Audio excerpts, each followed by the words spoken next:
Veraval city police station ખાતે ગઈ તારીખ 19/12/2025ના રોજ એક મર્ડરનો બનાવ બનેલ, જે અનુસંધાને ફરિયાદી મંગુબેન ઉર્ફે મધુબેન પુનાભાઈ સોલંકી નાઓની ફરિયાદ BNSની કલમ 103(1) અને અન્ય જુદી જુદી કલમો હેઠળ દાખલ કરવામાં આવી છે.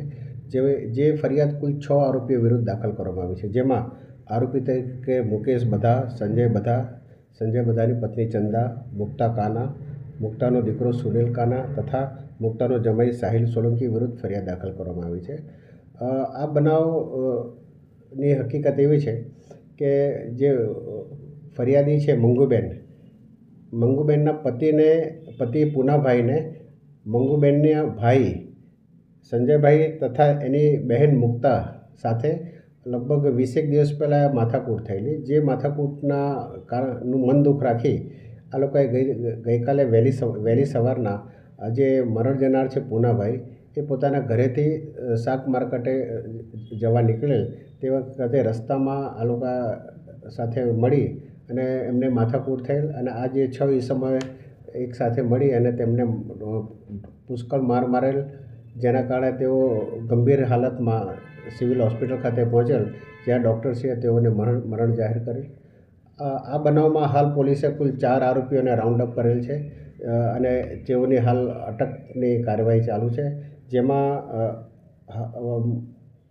મુકેશ બધા, મુક્તા કાનાનો દીકરો સુનિલ અને મુક્તાનો જમાઈ સાહિલ સોલંકીને હાલ રાઉન્ડ અપ કર્યા છે.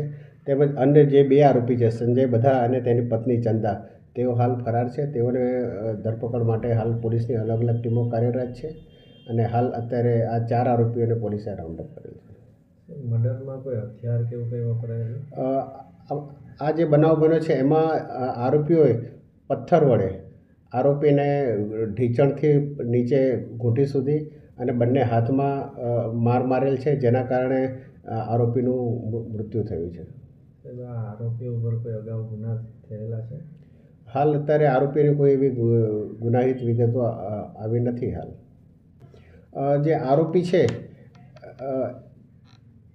આરોપીએ જે એમના પત્ની મંગુબેન છે એમને પોતે ઘરે બેસાડેલ હતા અને એમના જે સાસરી પક્ષના લોકો છે એમની સાથે અગાઉ જે એમને મન દુઃખ ચાલતું હતું અને લગભગ 20 દિવસ પહેલાં પણ એમને આ બાબતે એક માથાકૂટ પણ થયેલી, જેનું મન દુઃખ રાખી અને આ સાસરી પક્ષવાળાઓએ હાલ આ કૃત્ય કરેલ છે.